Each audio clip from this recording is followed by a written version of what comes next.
بسم اللہ الرحمن الرحیم۔ شروع کرتا ہوں اس پاک پروردگار کے نام سے جس کے قبضے میں میری جان ہے۔ ناظرین گرامی، السلام علیکم ورحمۃ اللہ وبرکاتہ۔ آج کی اس ویڈیو میں ہم دجال کے بارے میں کچھ حیرت انگیز حقائق جانیں گے۔ یقیناً دجال کے بارے میں ہم سب کے ذہنوں میں بہت سے سوالات گردش کرتے رہتے ہیں کہ دجال کیسے پیدا ہوا، اور اس کے ماں باپ کون تھے، اور اس کی بیوی کون تھی۔ دجال کے بارے میں بہت سے علماء اکرام کا خیال ہے کہ وہ ایک انسان ہے جو حضرت ابراہیم علیہ السلام کے دور میں موجود تھا، اور اللہ نے شیطان کے ساتھ ساتھ دجال کی موت کو بھی ایک مدت تک ملتوی کر دیا، اور یہی وجہ ہے دجال آج تک زندہ ہے۔ لیکن آج وہ کہاں ہے اور وہ کب ظاہر ہوگا؟ تو اس کے بارے میں حدیث سے یہ ملتا ہے کہ دجال کو ایک نامعلوم جزیرے میں قید کیا گیا ہے جس کا علم اللہ کے سوا کسی کو بھی نہیں ہے۔ علماء کے مطابق دجال کا ٹھکانہ جاپان کے شیطانی سمندر میں ہے، جبکہ صحیح مسلم کی ایک روایت کے مطابق دجال کا خروج مشرق سے ہوگا۔ بہت سی احادیث میں ملتا ہے کہ دجال قوم یہود سے ہوگا، اور اس کے پیروکاروں میں زیادہ تر یہودی ہی ہوں گے۔ اگر عیسائیت کی لوگ داستانوں کو سنیں تو ان میں دجال کا ذکر کچھ اس طرح سے ملتا ہے کہ دجال ایک ایسے گھر میں پیدا ہوگا جس گھر کے رہنے والے انتہائی نیک اور ایماندار ہوں گے۔ یہ خاندان یعنی اس کے والدین سالوں سے بیٹے کی دعا کر رہے ہوں گے، اور پھر اللہ ان کے گھر بیٹا پیدا کرے گا جو دجال ہوگا۔ یہودی دجال کو اپنا مسیحا قرار دیتے ہیں۔ آج کے دور میں یہودیوں کے مطابق ان کا مسیحا یعنی نجات دہندہ یہودی ہوگا۔ ان کے مطابق دجال حضرت داؤد علیہ السلام کے شاہی خاندان سے ہوگا اور تخت داؤد کا جانشین ہوگا۔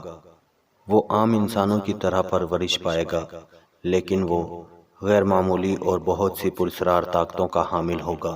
یہودی علماء کے مطابق وقت مقرر سے پہلے خود دجال کو بھی علم نہیں ہوگا کہ وہ یہودی قوم کا نجات دہندہ اور خدا کا منتخب کردہ ہے۔ خدا اس کی آمد کے وقت اس کو اس کا مقام بتا دے گا، تب وہ یہودیوں کا نجات دہندہ بن کر انتہائی حیرت انگیز طاقتوں کے ساتھ سامنے آئے گا، اور دنیا بھر میں موجود دھکے کھاتے اور ذلیل و رسوا یہودیوں کو جمع کر کے اسرائیل میں بسائے گا۔ ان کے عقیدے کے مطابق وہ مسجد اقصی کو شہید کرے گا، اس کی جگہ یہودیوں کا قبلہ تعمیر کرے گا۔ مزید ان کے عقیدے کے مطابق وہ تمام غیر یہودیوں کے خلاف ایک خوفناک جنگ کرے گا، ان سب کو ہلاک کر دے گا، اور وہ حضرت داؤد علیہ السلام کی سلطنت کو شان و شوکت کے ساتھ قائم کرے گا۔ یہ سلطنت اسرائیل کی سرحد سے عراق کے دریائے فرات سے ہوتی ہوئی مصر کے دریائے نیل تک پھیلی ہوگی۔ پھر وہ تمام یہودیوں کو اپنی بنائی گئی خود ساختہ شریعت پر عمل درآمد کرائے گا۔ یہودیوں کی کتابوں میں درج ہے کہ خدا نے دنیا کی بادشاہت کو صرف حضرت داؤد علیہ السلام کی نسل یعنی یہودیوں کے لیے مخصوص کر رکھا ہے، لہٰذا ان کا ماننا یہ ہے کہ دجال ایک عظیم پیغمبر ہوگا، لیکن حضرت داؤد علیہ السلام سے کم عظیم ہوگا۔ جبکہ ان کا مزید کہنا ہے کہ ساری دنیا دجال کی عقل و ذہانت اور طاقتوں کی وجہ سے اس کو بادشاہ تسلیم کر لے گی، اور دنیا کے سارے مذہب ختم ہو جائیں گے، صرف یہودیت باقی رہے گی۔ اب آپ کو واضح ہو چکا ہوگا کہ یہودی دجال کے بارے میں کیا سوچتے ہیں، لیکن یہودیوں کے اس نظریے کے برعکس ہمارے پیارے آقا محمد صلی اللہ علیہ وسلم نے 1400 سال پہلے ہی بتا دیا تھا کہ یہودی دجال کو اس کی طاقتوں کی وجہ سے اپنا آقا اور رہنما مان لیں گے۔ اب پتہ چلتا ہے کہ وہ ایسا کیوں کریں گے۔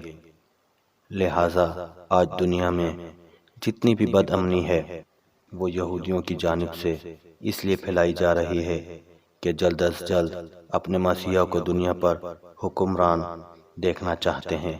اسرائیل کا قیام بھی دجال کے استقبال کی پہلی باقاعدہ تیاری کی وجہ سے ہے۔ یہودی دجال کو ایک خوبصورت اور خوبرو جوان مانتے ہیں، لیکن اسلام کے نزدیک دجال ایک بدصورت اور کانا شخص ہوگا۔ اس کے بال گھنگریلے ہوں گے جیسے اس کے سر سے سانپ لٹک رہے ہوں۔ اس کی رنگت سرخی مائل سفید ہوگی۔ اس کی پیشانی اور گردن بہت زیادہ چوڑی ہوگی۔ اس کا قد چھوٹا ہوگا اور کمر میں کب ہوگا۔ اس کے باوجود وہ بہت طاقتور ہوگا۔ وہ عام انسانوں کی طرح نہیں چل سکے گا۔ دجال ایک مرد ہوگا اور اولاد پیدا کرنے کی صلاحیت سے محروم ہوگا۔ اس کی پیشانی پر دونوں آنکھوں کے بیچ کافر لکھا ہوگا۔ دجال جنات پر قابو رکھتا ہے، جس نے جنات کی نسل میں شادی کی تھی، اور دجال کے اباوجاد کا تعلق حضرت سلیمان علیہ السلام کے دور سے ہے۔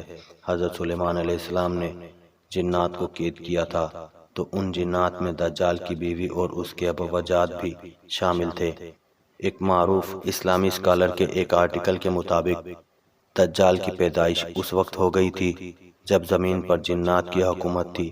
ان کا کہنا ہے کہ دجال انسان، جانور اور جن کے ملاپ سے وجود میں آیا تھا، اور پھر جب اللہ نے انسانوں کو زمین پر بھیجا تو فرشتوں نے اللہ کے حکم کے مطابق جنات اور انسان کے درمیان ایک پردہ قائم کر دیا، جس سے انسان اور جنات کی دنیا الگ الگ ہو گئی۔ فرشتوں سے جنگ کے بعد جنات کو مختلف جزیروں میں قیدی بنا لیا گیا تھا، لیکن ان میں سے کچھ جنات ایسے بھی تھے جنہوں نے فرشتوں سے بدلہ لینے کا سوچا۔ یہ وہ وقت تھا جب ایک جن نے ایک انسان سے جنسی ملاپ کرنا چاہا، لیکن وہ ان دونوں مخلوقات کے درمیان حائل رکاوٹ کی وجہ سے ایسا نہ کر پایا۔ اسی دوران جساسہ نامی ایک اور مخلوق جو کسی جانور کی نسل سے تھی، اس نے ان دونوں کے درمیان اولاد کے حصول کے لیے خود کو پیش کیا، اور اس طرح ایک تیسری مخلوق پیدا ہوئی جسے دجال کہا جاتا ہے۔ پھر دجال کو فرشتوں نے زنجیروں سے باندھ لیا تاکہ دنیا دجال کے شر سے محفوظ رہ سکے۔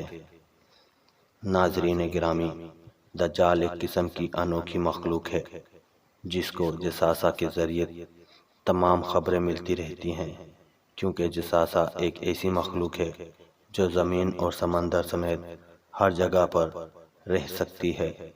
بہرحال اس آرٹیکل میں کتنا سچ ہے یہ تو صرف اللہ ہی بہتر جانتا ہے، مگر جساسہ کے متعلق ہمیں صحیح معلومات اس واقعے سے ملتی ہیں جس میں حضرت تمیم داری رضی اللہ تعالیٰ عنہ نے دجال سے ملاقات کا پورا واقعہ آپ صلی اللہ علیہ وسلم کو بتایا تھا۔ ایک دفعہ اسامہ بنت یزید بیان کرتی ہیں کہ رسول اللہ صلی اللہ علیہ وسلم میرے گھر تشریف فرما تھے۔ آپ صلی اللہ علیہ وسلم نے دجال کا ذکر فرمایا کہ اس کے ظہور سے پہلے 3 قحط پڑیں گے۔ 1 سال آسمان کی 1/3 بارش رک جائے گی اور زمین کی پیداوار بھی 1/3 کم ہو جائے گی۔ دوسرے سال آسمان کے 2 حصے کی بارش رک جائے گی اور زمین کی پیداوار 2 حصے کم ہو جائے گی، اور تیسرے سال آسمان سے بارش بالکل بھی نہیں برسے گی اور زمین کی پیداوار بھی کچھ نہیں ہوگی، حتیٰ کہ جتنے حیوانات ہیں، خواہ وہ گھر والے ہوں یا دھاڑ سے کھانے والے، سب ہلاک ہو جائیں گے۔ بہرحال اس وقت دجال کہاں ہے اور کس حالت میں ہے، بے شک یہ اللہ تعالیٰ کے سوا کوئی بھی بہتر نہیں جانتا۔ آخر میں اللہ سے یہ دعا ہے کہ اللہ ہمیں اور ہماری آنے والی نسلوں اور تمام امت مسلمہ کو دجال کے فتنے سے محفوظ رکھے، آمین ثم آمین۔ ناظرین گرامی، آج کی ویڈیو بس یہیں تک۔ امید ہے یہ ویڈیو آپ کو بے حد پسند آئی ہوگی۔ اگر ویڈیو پسند آئی تو ویڈیو کو لائک اور شیئر ضرور کیجیے گا صدقہ جاریہ سمجھ کر، اور اپنی رائے کا اظہار کمنٹس باکس میں ضرور کیجیے گا۔ اور اگر آپ ہماری ویڈیو پر نئے ہیں تو ہمارے چینل کو سبسکرائب کر کے ساتھ موجود بیل کی علامت کو بھی دبا دیجیے، تاکہ ہماری ہر نئی آنے والی ویڈیو آپ کو سب سے پہلے ملتی رہیں اور آپ ہماری فیملی کا حصہ بن جائیں۔ اسی کے ساتھ آپ کا دوست رانا خالد آپ سے اجازت چاہتا ہے۔ پھر ملیں گے کسی نئی ویڈیو کے ساتھ، تب تک کے لیے اللہ ہم سب کا حامی و ناصر۔ اللہ حافظ۔ السلام علیکم ورحمۃ اللہ وبرکاتہ۔